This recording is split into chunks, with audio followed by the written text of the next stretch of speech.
igreja a abrir comigo na proposta que temos de exposições bíblicas na carta de Paulo aos Coríntios, na primeira carta, capítulo 2. O capítulo 2 de Paulo aos Coríntios, 1 aos Coríntios, capítulo 2. O capítulo 2 da carta de Paulo aos Coríntios é uma continuidade do primeiro capítulo, que vai até o quinto capítulo. Então, chamamos na teologia de perícope, que é um recorte, como se fosse um pedaço de tecido. Então, a Bíblia é dividida em capítulos e versículos, mas isso foi muito depois. Paulo, quando escreveu aos Coríntios, não escreveu capítulo 1, versículo 1. Ele escreveu a carta, depois encontraram para organizar as ideias, dividindo por capítulos. Na verdade, acredito que dividiram em 5 para não ficar muito grande, porque do capítulo 1 até o quinto capítulo, a metade do quinto, muitas coisas vão se repetir, sobretudo a defesa de Paulo, a defesa apostólica de Paulo, a reafirmação de Paulo como apóstolo sobre o sofia, né?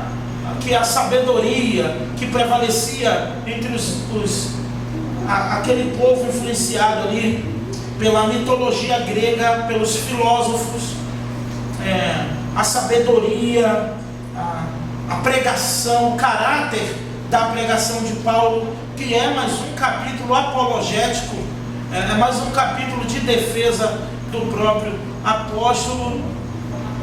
Então vocês vão ver a divisão da igreja, a escolha pelos seus oradores prediletos, e que isso gerou uma divisão dentro da igreja de Corinto. Nada novo, nada do que não contemplamos em nossos dias, só que de uma forma muito mais acelerada. Então, irmãos, vocês vão ouvir muitas coisas sendo repetidas como palavras-chave do próprio versículo, e tenha certeza que é o próprio texto que vai me forçar a isso, porque o próprio texto, os próprios versos posteriores, o fluxo de argumentação do próprio apóstolo aqui na carta vai direcionar para insistir em alguns pontos, e essa insistência é para que produza um aprendizado, porque todo aprendizado só é alcançado através da repetição. Nós já falamos isso várias vezes, e é a maior estratégia didática. Você repete, para que assim a pessoa aprenda. Então, acredito que essa proposta didática também estava no pensamento de Paulo ao repetir, e na teologia bíblica, sobretudo dos escritos apóstolos, dos escritos de Paulo, chamamos de efeito sanduíche, que é a mesma ideia de formar um sanduíche. Ele tem uma parte que ele introduz, e logo no capítulo 1, estou falando isso para situar vocês e continuar aqui na exposição. No capítulo 1 ele já apresenta o caráter da pregação, ele apresenta a divisão da igreja, diz que eu sou de Paulo, de Apolo. No capítulo 3 ele volta no assunto de novo. Então ele faz, aí trata outras coisas no meio, depois ele vem com a tampa, a outra parte do sanduíche, com o mesmo assunto, e fecha. Então, na teologia é chamado de o efeito sanduíche, que é o pensamento de Paulo de formar um sanduíche com raciocínio. Ele traz a base, trata de outras coisas, e você pensa que ele esqueceu. Depois ele volta e conclui, fechando assim o assunto. Senhor Deus, fala conosco através da Tua palavra nesta noite, mais uma vez. Que a Tua palavra que não volte vazia encontre lugar no coração da Tua igreja, no meu coração, no coração do Teu povo. Amém. Viemos aqui para Te louvar, Te adorar e bendizer, sobretudo para ouvir a Tua voz. Creio, ó Pai, que a palavra que será ministrada ao Teu povo, o Senhor ministrou primeiramente em meu coração. E eu creio, ó Pai, que a mesma palavra que está escrita não voltará vazia. Então nos abençoe nesta noite, viemos aqui para bendizer o teu nome e ouvir a tua voz, e desconhecemos qualquer outra voz que não venha de ti, porque o Senhor disse que as minhas ovelhas conhecem a minha voz, e a tua voz está escrita na tua palavra. É isso que eu te peço e te agradeço em nome de Jesus. Amém e amém. O caráter da pregação de Paulo é o que ele vai introduzir no próprio capítulo 1. Então vamos ler no próprio verso 1 do capítulo 2. Então vamos ler do 1 ao 5 e então meditaremos nele. Irmãos, quando eu fui até vós, anunciando-vos o mistério de Deus, eu não fui com linguagem pomposa, nem de sabedoria, pois resolvi nada saber entre vós, a não ser Jesus Cristo, e este crucificado. Estive convosco em fraqueza, em temor e em grande temor.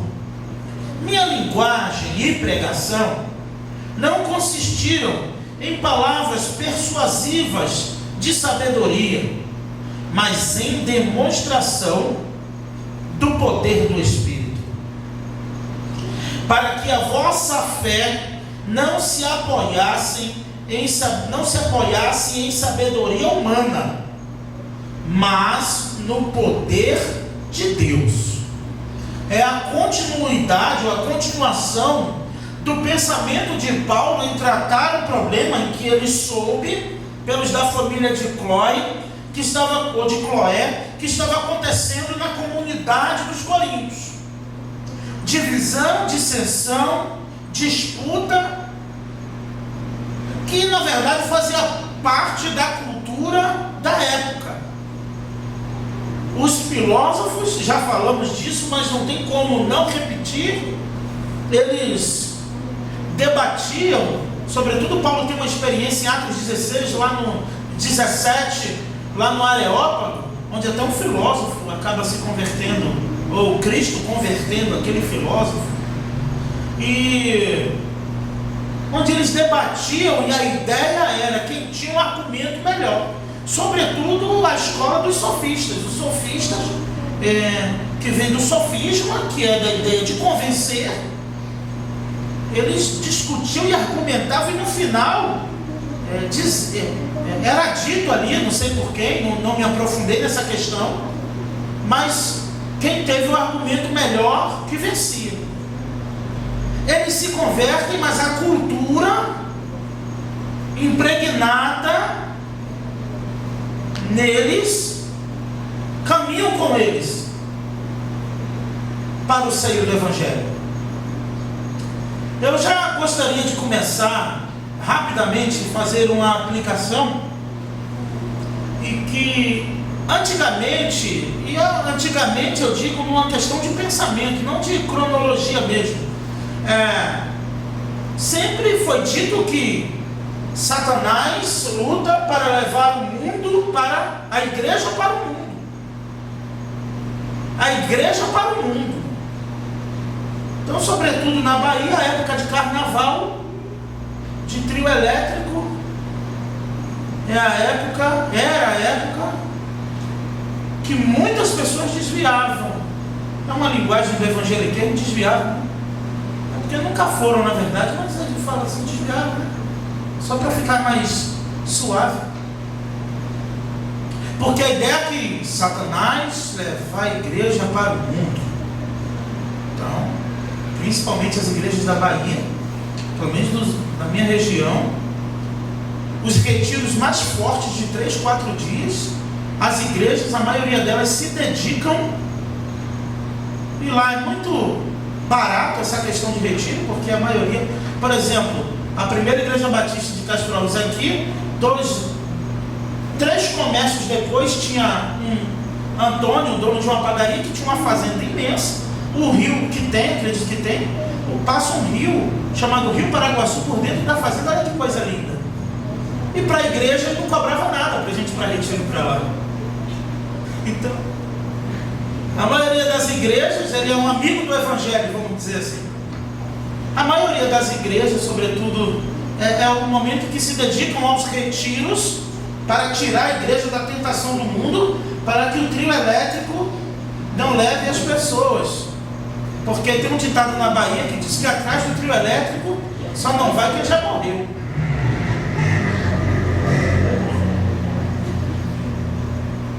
Mas Satanás mudou a sua estratégia. Eu não sei se os meus conterrâneos já descobriu isso. Porque a maior ferramenta de Satanás para destruir a igreja é trazer o mundanismo para dentro dela, aculturada no coração de seus membros. É o que aconteceu em Corinto. Eles tinham uma influência filosófica, eles tinham uma cultura promíscua, eles tinham uma cultura de libertinagem, sobretudo os gregos, que ao virem para o Evangelho ainda estavam cheios de manias, que de fato só o Evangelho tinha o poder de transformar essas pessoas. Não argumento, não o melhor orador, era o mesmo que fazer paródia. Era o que eles tentavam fazer com a pregação. Você muda a letra, mas não muda a melodia. Bota Jesus.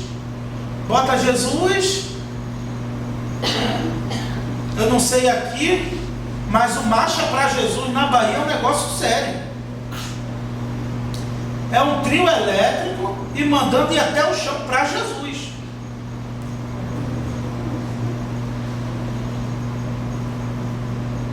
Falo sem medo de errar para vocês. Então entra lá, a banda de pagode, de axé, só muda a letra. Os timbaleiros, aí muda o nome, vai encaixando só Jesus, aí todo mundo, a marcha é para Jesus. Só que ninguém está marchando, está requebrando. Você vai numa marcha que ninguém marcha, só requebra. Eu não sei se vocês sabem o que é requebrar. Rebolar. Na Bahia fala requebra.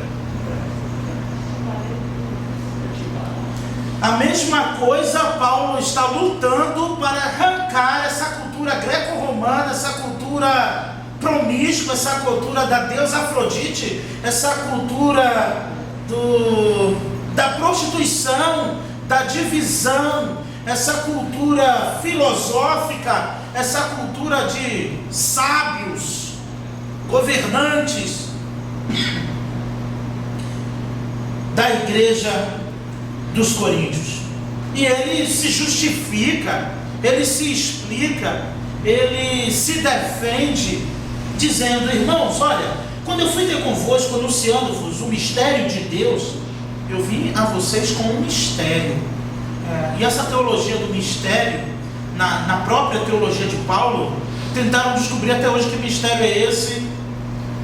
Eu acho que só os nossos irmãos e amigos pentecas que sabem que quando ele diz é mistério, é o oculto do profundo e do escondido. Eu brinco aqui com os alunos de teologia às quintas-feiras. Paulo diz: eu fui a vocês com o mistério de Deus. E quando eu fui com vocês com esse mistério, eu não me gabei desse mistério. Eu não me gabei que eu tinha um mistério.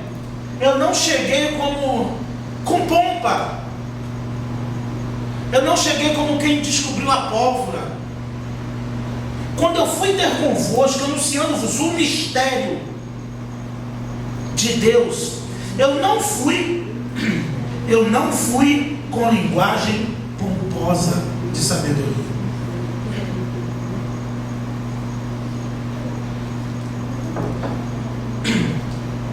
Perdão, irmãos. Eu não fui com palavras pomposas de sabedoria. Agora, presta atenção no que o próprio texto quer dizer. Eu tinha um mistério, esse mistério de Deus, que eu recebi do Senhor, como na própria carta aos Coríntios, no capítulo 11, quando vai tratar das questões da ceia, ele diz: o que eu recebi do Senhor, eu vos entreguei. Eu fui fidedigno ao que eu recebi. Eu não adulterei. eu não corrompi, eu não provoquei ruídos na mensagem, eu não diminuí, eu não aumentei. O que eu recebi do Senhor, eu vos entreguei. Não é isso no capítulo 11? E ele diz: eu fui a vocês com um mistério, e por causa desse mistério eu não fiz mistério. Ele não fez drama, ele não fez sensacionalismo, ele não veio com pompa. Está aí o verso 1.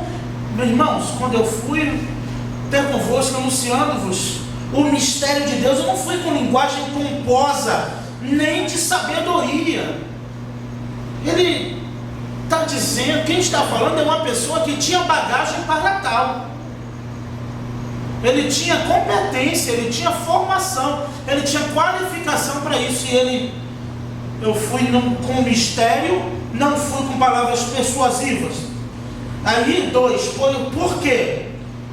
Pois eu resolvi nada saber entre vós, a não ser Jesus Cristo e este crucificado.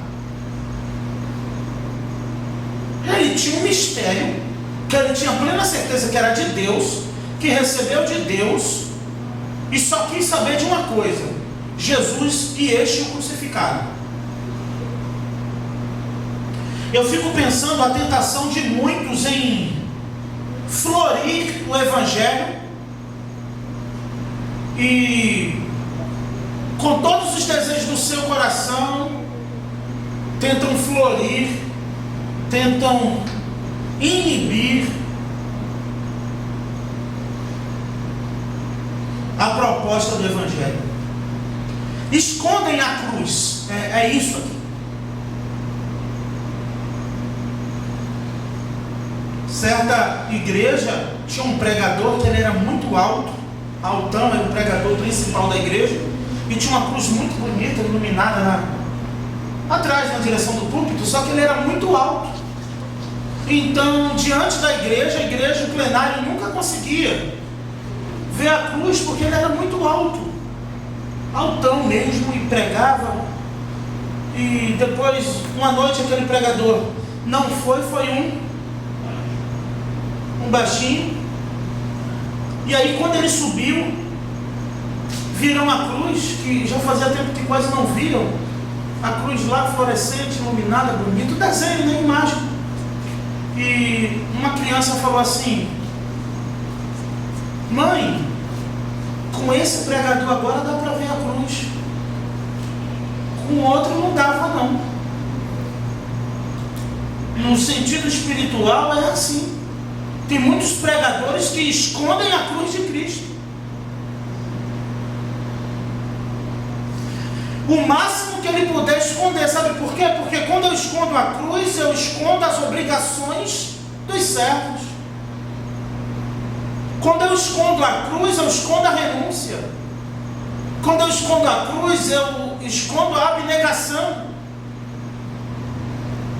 E o Evangelho, e para ser salvo, você não tem que fazer.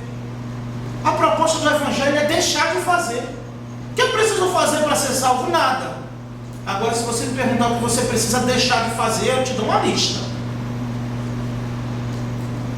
O que eu preciso fazer é crer. Mas o que eu preciso fazer para herdar o reino de Deus? Aí tem a lista dos que não entrarão: os mentirosos, e vem a categoria lá: os maldizentes, os adúlteros, fornicários, e vem uma sequência dos que não herdarão. Então isso quer dizer o quê? Que mesmo crendo isso, eu tenho que deixar de fazer. Mas o que eu tenho que fazer? Eu não tenho que fazer nada para ser salvo, só crer. E a segunda parte é deixar de fazer. E essa parte, quem me diz, é a cruz. Então eu escondo a cruz e digo que você só tem que crer, e que só importa crer, como diz aí um renomado nas próprias redes sociais. Então, como essa mensagem vai para as redes sociais, quem sabe ele não me responde lá nos comentários, né? Quem sabe eu não tenho essa honra do Ed René Kevitz vir debater, argumentar comigo. Não é essa a proposta. Mas de dizer que só basta você crer, de dizer que um pastor renomado, um grupo de pastores que eu faço parte só da Zona Oeste, são mais de 50 pastores, que defende ele mais de 20, mais de 30,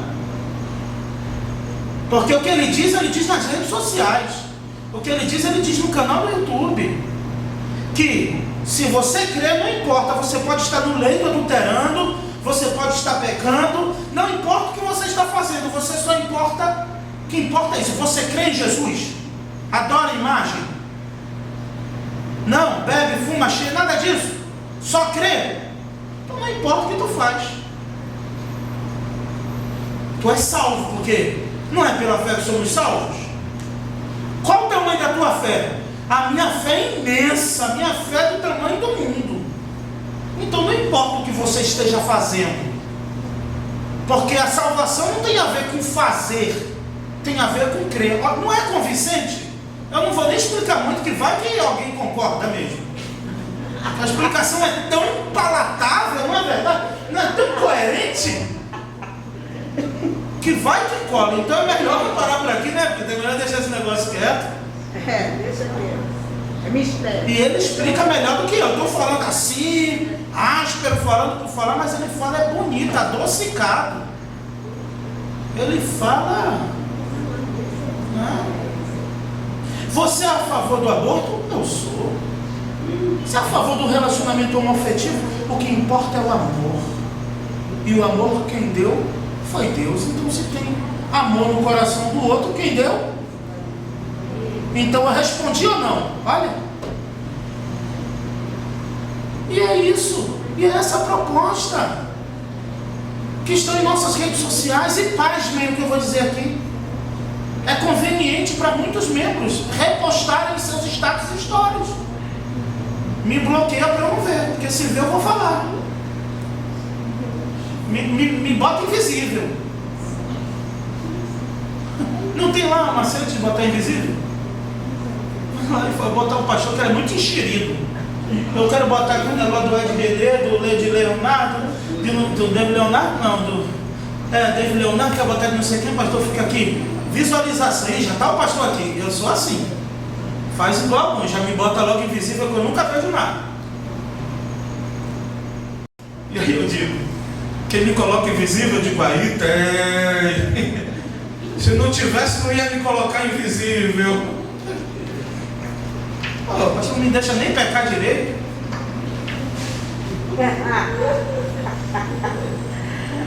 Mas quando chegar quarto domingo, vem com sermão de indireto. Não. Sequência. Coríntios 2. Próximo é 3. Próxima quarta, capítulo é divisão. Divisão na igreja. Aí você já sabe o capítulo que vem antes. E Paulo, ele explica que não resolveu nada saber, a não ser Cristo crucificado. No 3 ele diz, eu estive convosco em fraqueza, em temor e em grande temor.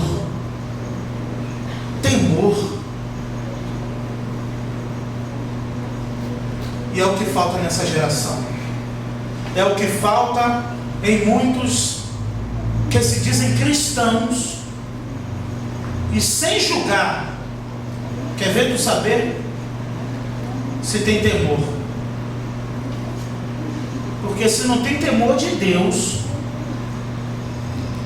não tem de mais ninguém. Verdade. Temor. Tem temor? Fala com temor. Age com temor. Que dirás tremor. Salomão já dizia, guarda o teu pé quando tu entrar na casa do Senhor. Guarda o teu pé quando tu entrares na casa do Senhor. Se resguarda. Você está entrando na casa do Senhor.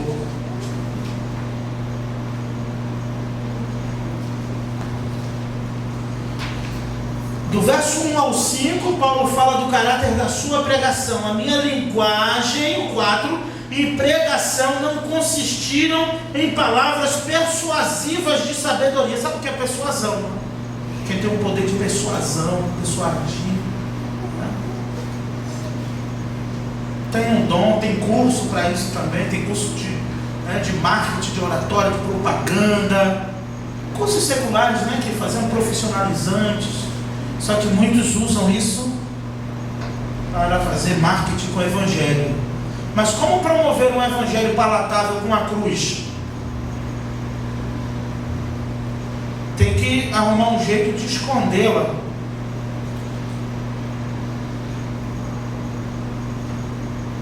Um viajante, o Hernandes conta essa ilustração, que um viajante foi a Londres a fim de ouvir um grande pregador. E ele foi. De manhã ele foi numa igreja, e o pregador pregou maravilhosamente bem. Inglaterra, o berço, E ele saiu dizendo assim: acabei de ouvir grande homem. Ele foi de noite na igreja, em outra em Londres, e o pregador é Charles Spurgeon. Aí ele saiu da igreja dizendo assim: eu ouvi hoje, e eu vi um grande Deus através daquele homem. Qual a diferença? É que aqueles que tem um compromisso com a palavra, ele torna Deus o mais, ia dizer mais grande, eu ia errar, o maior possível. Ele exalta, enaltece, ele promove a soberania, a excelência, a supremacia de Cristo. Ele torna Deus, num bom sentido da palavra, retoricamente falando, ele torna Deus grande. Ele põe Deus em evidência, ele põe a cruz, ele promove Deus, não se promove. Ele promove a palavra, não a sua profissão, a sua qualificação, o que fez, o que não fez, onde não estudou. Paulo lidava com quem estudava ali em Harvard, se assim posso dizer, mas os de Harvard não tinham, estou dobrando até a língua para ficar o inglês melhor. As meninas do inglês que estão aqui, cadê? É assim mesmo, menina? Harvard? Como é que fala Harvard? Suave, YouTube, Eu falei YouTube, Harvard. Tinha algo, Paulo tinha, que eles não tinham, e que não pode faltar na minha e na tua vida, chamado poder de Deus. Olha, perca tudo, mas não perca o dínamos, o poder de Deus na tua vida. Perca tudo, mas não perca o dinamismo do Espírito Santo. O poder de Deus tem a ver com a manifestação do Espírito Santo através da tua vida. Isso quer dizer o quê? Que em muitas vidas o Espírito está lá. Amém. Isso não tem a ver com salvação. O Espírito Santo, ele só não se move, ele está tímido, não extingue, não constrange, não limite o Espírito Santo.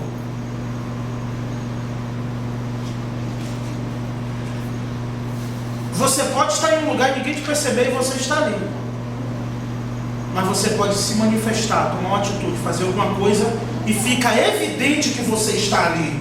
Pastor, o que você quer dizer com isso? Eu quero dizer com isso que eu não duvido que tenham vidas que tenham o Espírito Santo, porque eu não tenho o poder de investigar para ter certeza ou não, então eu não duvido. Mas tem vidas que eu tenho certeza, porque o Espírito Santo de Deus se manifesta através dessas vidas. Isso é teu dínamo de Deus. Amém. Eu tenho o Espírito de Deus, e no outro o Espírito de Deus se manifesta, se torna notório e evidente que ali tem o poder de Deus. É aquela questão, aqui você não julga, mas aqui você tem certeza que tem.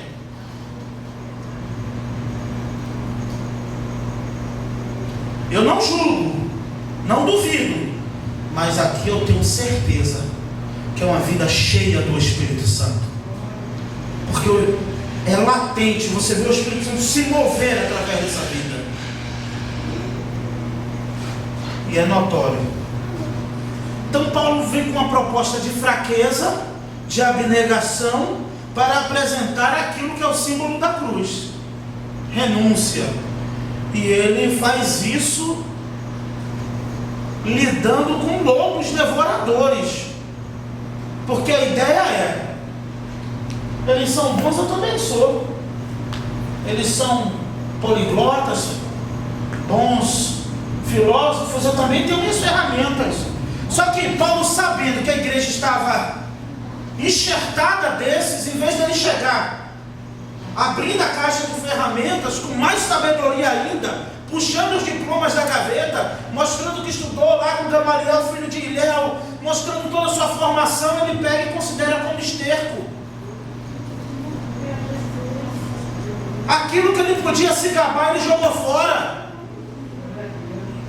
É o mesmo que você dizer: eu estudei em Harvard, cadê teu diploma? Não, rasguei e joguei fora. Aí Paulo tinha tudo isso, chega no lugar sabendo que está cheia de filósofos, de argumentos, de pessoas top, que falava. O Leonard Ravenhill, um grande pregador da década passada, da década de 90, 80, 90, recente, eles chamavam de pregadores sofisticados. Ele vem com tanta sofisticação que anula o poder de Deus. E só experimenta o poder de Deus quem renuncia. Só experimenta o poder de Deus quem abre mão. Só experimenta o poder de Deus quem se esvazia, porque ele não vai encher um copo cheio de eco. Ele vem te encher do poder. Está cheio de você, ele não enche. Está cheio. Ele vem encher você de poder, está cheio de si mesmo, ele não enche. Ele vem encher de poder, está cheio de sabedoria. Então ele diz: volta. Está cheio de sabedoria. Sabedoria dele. Não sei onde ele arrumou isso. Imagina o Espírito Santo falando, né, ministrando. Eu vim para encher, mas ele está cheio dele. Ele só enche vasos vazios. Vasos cheios não precisam ser cheios. Então esvazie-se de si mesmo para que você seja cheio do poder de Deus. Esvazie da sua certeza, da sua consciência, da sua inteligência, da sua moralidade. Moralidade não te dá poder, mas o poder de Deus, além de te dar poder, te dá moralidade. Sabedoria não te dá poder, mas o poder de Deus te enche de poder e de sabedoria.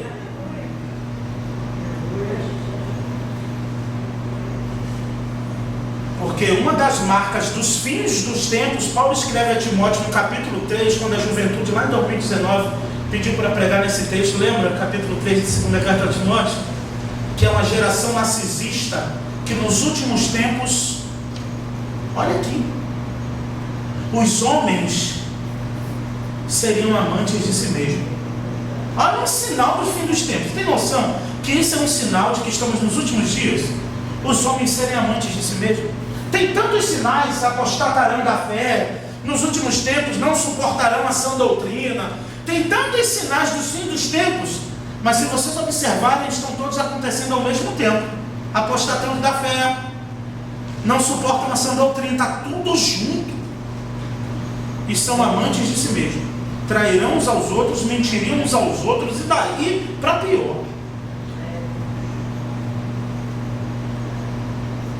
Então o poder da pregação, o poder da palavra, ele diz o porquê. Eu não fui com palavras persuasivas, pomposas. Eu não escolhi, eu não ensaiei um sermão na frente do espelho antes de falar com vocês. Eu vim no poder de Deus.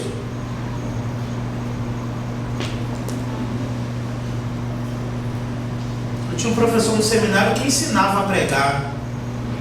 Aí ele disse que você tinha que parar na frente do freezer e começar da geladeira e começar a pregar para você ganhar confiança de falar.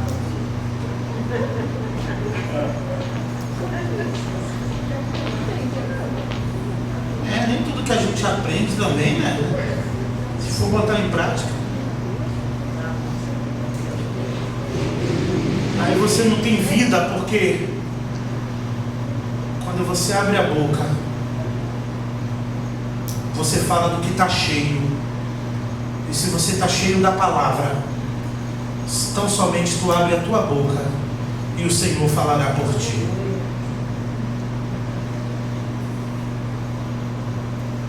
Aí eu já tive outro professor no seminário que disse, essa foi forte.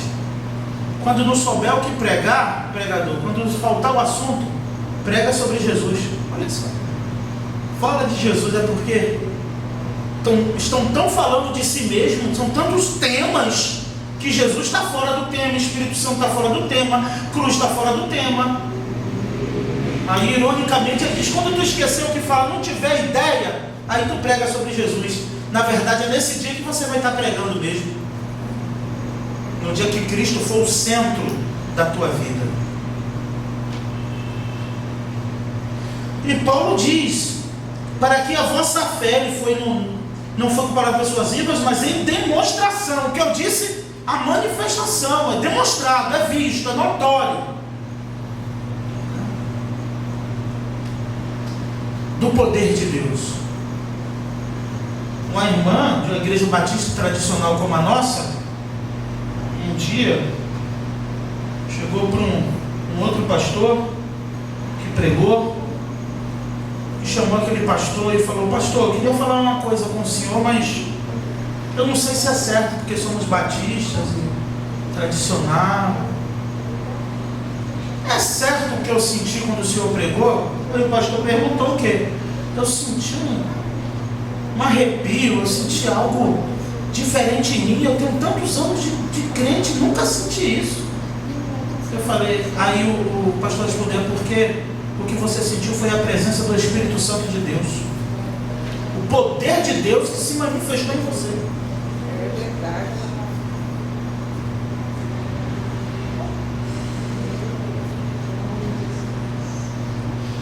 Então Paulo diz, por que ele fez isso? Ele explica o porquê.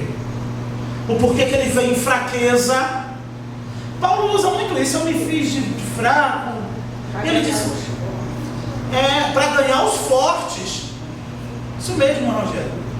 Então, quando ele chega lá, filósofo, só os caras tops, ele chega com fraqueza, temor e ainda com friozinho na barriga, com tremor. Imagina eles olhando assim para Paulo. Quem é ele para argumentar comigo? Verdade. E os coríntios se gabam. Eles enfrentam se apoiando nesses. Imagina. Aí Paulo diz, mas eu fui no poder de Deus. O verso 5, para que a vossa fé não se apoiasse em sabedoria humana, mas que a vossa fé se apoiasse no poder de Deus. Esse não está aí. Olha a preocupação de Paulo. A sabedoria humana é do homem, já está dizendo, humana. E o poder de Deus, ele está transferindo a glória, ou as glórias do Evangelho, para o dono deste, para o próprio Deus. Então eu fiz isso para que a vossa fé não se apoiasse em mim, mas em Cristo. Por isso que ele diz, ainda bem que eu não batizei ninguém, ainda bem que estão me escolhendo, porque me tira dessa divisão.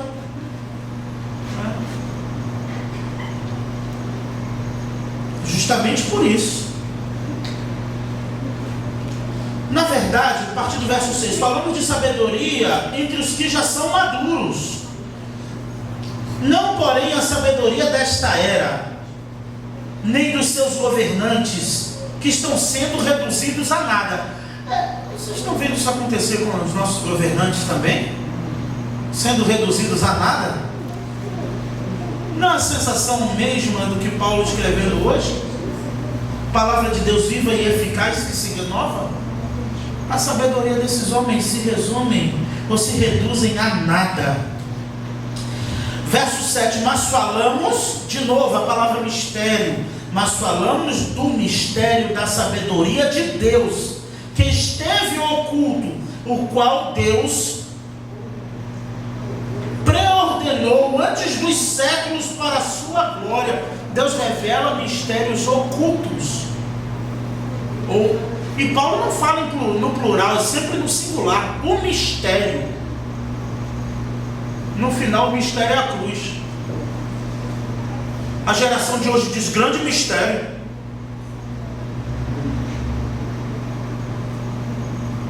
Fui falar com pastores quando falam, amigos, assim, pessoas que estão sempre pregando, às vezes sempre acaba falando de um texto que pregou, de outro, e aí o colega se interessou por um dos sermões que eu falei que tinha pregado, um tema, e ele disse assim, mas vem cá, e qual foi a tua grande ideia? Aí eu, grande ideia? Eu nunca tinha ouvido isso. A grande ideia do sermão, qual grande ideia? Tu não vem com nada novo, bombástico, não? Eu falei, não tem. A grande ideia. Eu digo, não, meu sermão não tem a grande ideia, não. Tem a cruz. Nunca mais ele me pediu esboço de sermão. Não quero não tem grande ideia na pregação dele. Qual a grande ideia? E a grande ideia não tem. É a cruz, é o Evangelho. Paulo fala de um mistério, a sabedoria de Deus que esteve oculto, o qual Deus preordenou antes dos séculos para a nossa glória. Para a nossa glória. Nenhum dos governantes desta era compreendeu essa sabedoria, pois se tivessem compreendido, não teriam crucificado o Senhor da glória. Não compreendeu nada. Jesus fala isso no Novo Testamento. Jesus diz que, e falando do próprio Evangelho, que é como as crianças na praça. E quando toca para chorar, está sorrindo. E na hora de sorrir, está chorando. Toquei flauta, ninguém chorou. Cantei lamentações. Toquei flauta, ninguém se alegrou. Cantei lamentações e o povo sorriu. Essa geração está assim, ao contrário. É o contrário. Enquanto vemos uma sequência lá no Sermão do Monte de que os que choram, os que sofrem, que são felizes, é tudo ao contrário nessa geração. Jeremias foi para o tronco porque dizia que ia ter cativeiro, que o Ananias lá, um gaiato, que diz, não, Deus vai quebrar o jugo. Aí o povo dava glória, né? E Jeremias dizendo, o jugo é de ferro. Aí o Ananias do lado de cá, rei, esse jugo é de madeira. E para impressionar, o Ananias fez isso, olha, pegou e veio com um jugo de madeira e já preparou um martelo. Quando Jeremias chega com o jugo e Jeremias coloca o jugo de uma cangaia prendendo e dizendo que era assim que Deus iria fazer com o povo, 70 anos no cativeiro babilônico. Ananias, que era o pregador da alegria, pegou um martelo, sei lá o que, chegou assim no jugo e quebrou. Mas esse jugo é de madeira e o Senhor irá quebrar. E você acha que Jerusalém deu glória ou não? Deu. Gritou terra, marchou no poder, porque era mais conveniente a mensagem de Ananias. E então Jeremias diz, um profeta só é considerado profeta depois que sua palavra se cumpre. Daqui a 7 meses a gente conversa, se até lá tu não estiver morto. No 7º mês Ananias morreu. Quem era profeta em Israel? Jeremias. Paulo está dizendo do mistério de Deus para a nossa glória, porque o Evangelho deve promover isso. Nenhum dos governantes desta era compreendeu essa sabedoria, pois se tivesse compreendido, não teriam crucificado o Rei da Glória. É só você ver lá o sermão de Pedro no dia de Pentecostes, quando pergunta, ou quando aquele moço é curado e entra saltitando no templo, eles perguntam o que é isso. E o sermão de Pedro é tão cristocêntrico que ele diz, isso aí quem fez foi aquele que vocês mataram. Já chega pregando, chamando todo mundo de assassino. O Jesus que vocês crucificaram, ele que está fazendo esse homem andar. A geração de hoje é dizer, foi a água ungida, foi a vassoura santa, foi a capa do fechamento de corpo, foram os 7 chaves que abrem o céu.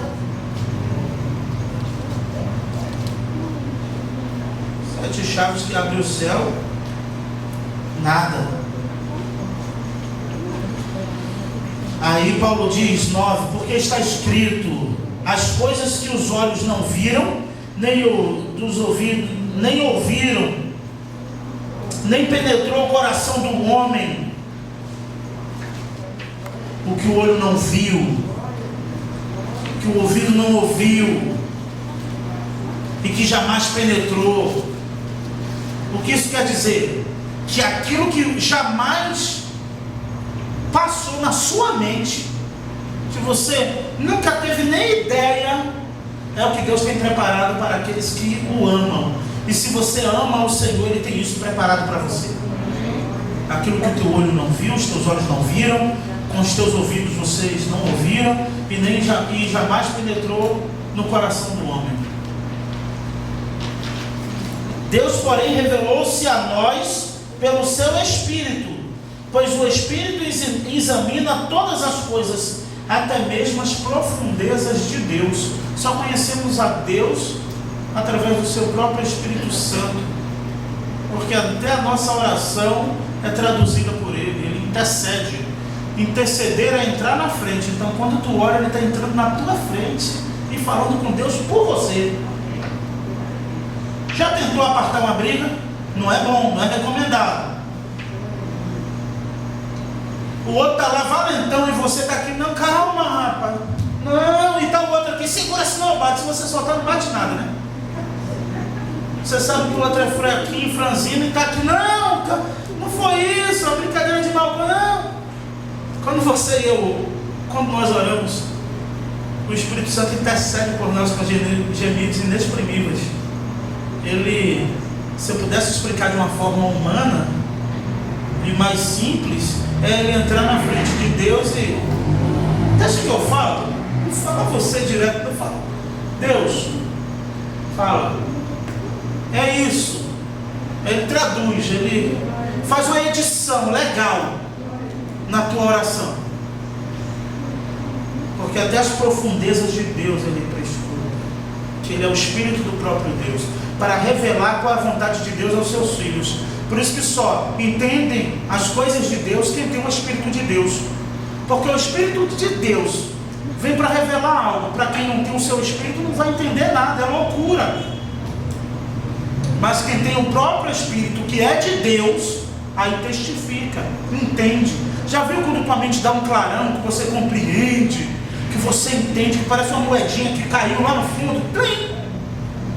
É o Espírito Santo se comunicando com você sobre as grandezas de Deus, o que Ele tem para você. Você já contemplou grandiosidade que ninguém nunca te falou e você crê até hoje que isso vai acontecer? Quem te revelou? O próprio Espírito Santo de Deus. E aí que está a questão do homem natural, porque durante muito tempo também a ideia do homem carnal é aquela pessoa iracunda, aquela pessoa que vive na promiscuidade, e aí são carnais. Mas o homem natural, ele é carnal por si só, porque ele já é natural, porque já tem cheiro até de terra molhada, de tão natural que ele é. Ele não consegue dimensionar as grandezas de Deus, ele não consegue calcular, ele não consegue ter mais esperança em coisas futuras, em coisas invisíveis, de tão natural, de tão terreno que ele está.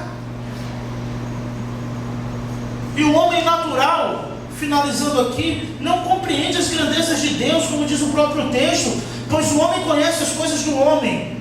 Pois quem é o homem que conhece as coisas do homem, senão o Espírito do homem que está nele? Assim também ninguém conhece as coisas de Deus, a não ser o Espírito de Deus. Não temos recebido o Espírito do mundo, mas sim um Espírito que vem de Deus, a fim, olha qual é o propósito do Espírito de Deus, a fim de compreendermos as coisas que nos foram dadas gratuitamente por Deus. Também falamos dessas coisas no verso 13. não com palavras ensinadas pela sabedoria humana. Paulo batendo na academia de letras de novo. Mas com palavras ensinadas pelo Paracleto, pelo Pneuma, pelo Espírito Santo, comparando as coisas espirituais com espirituais. Você quer comparar coisa espiritual com coisa natural? Dá choque, dá zebra, não flui. Porque você não consegue elevar o nível e quer trazer algo do alto para compreender na sua visão. Você não quer sair da tua poltrona espiritual, quer ficar na tua poltrona de naturalidade.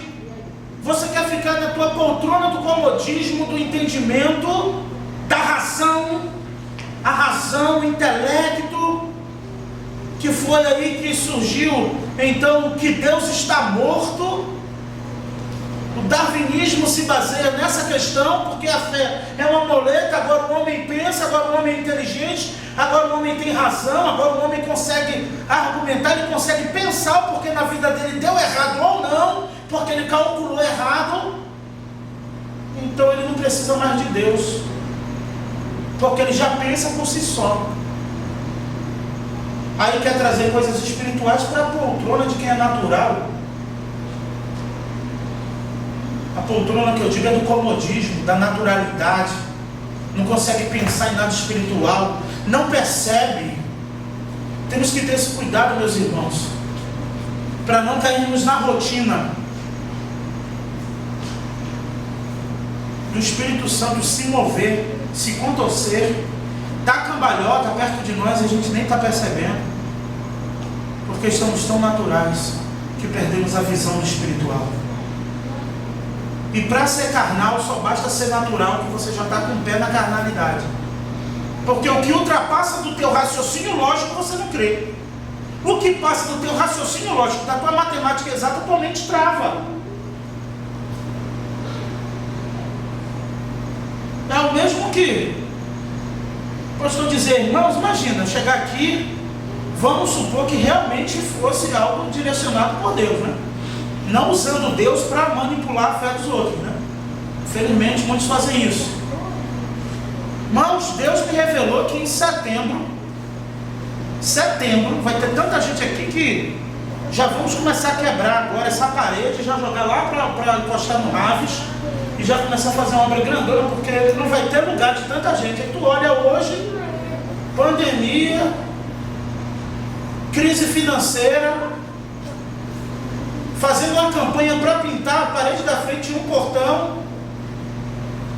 Ah, isso aqui não tem isso aí. Está viajando. Por quê? Porque ultrapassou o teu raciocínio lógico, da compreensão. Você juntou todos os elementos naturais e diz, não, se isso está assim, isso está assim. Se até hoje está assim, não tem como isso acontecer. E não tem mesmo, porque Deus não falou nada não, viu, irmãos? E não é indireta também não, porque esse negócio de obra a gente chama empreiteira. Então, as coisas do Espírito são ensinadas pelo Espírito, mas os homens só podem comparar coisas espirituais com espirituais. Se tentar trazer algo espiritual para a dimensão natural ou algo natural para o espiritual, não vai testificar, não vai coincidir. E é isso que o Espírito Santo, o Espírito de Deus faz em nós. O homem natural, aqui, eu falando e o versículo já confirmando, graças a Deus. O homem natural não aceita, olha aí, não aceita as coisas do Espírito de Deus, pois lhes são absurdas. Ele é tão natural que chega a ser absurdo aquilo, porque é natural. O que o Senhor quer me dizer com isso, pastor? Aumenta a tua fé, pede para o Senhor aumentar a tua fé hoje. Mas eu já tenho, eu não conheço ninguém aqui que tenha fé suficiente para não precisar orar pedindo mais fé. Então, uma recomendação para todos, amém? Lição de casa, que tal uma lição de casa para mim e para você? Na tua oração de hoje à noite diz assim, Senhor, aumenta a minha fé. Eu quero sair do estado natural e quero andar no sobrenatural. Quem topa? Amém? Amém. Então, Eu também topo.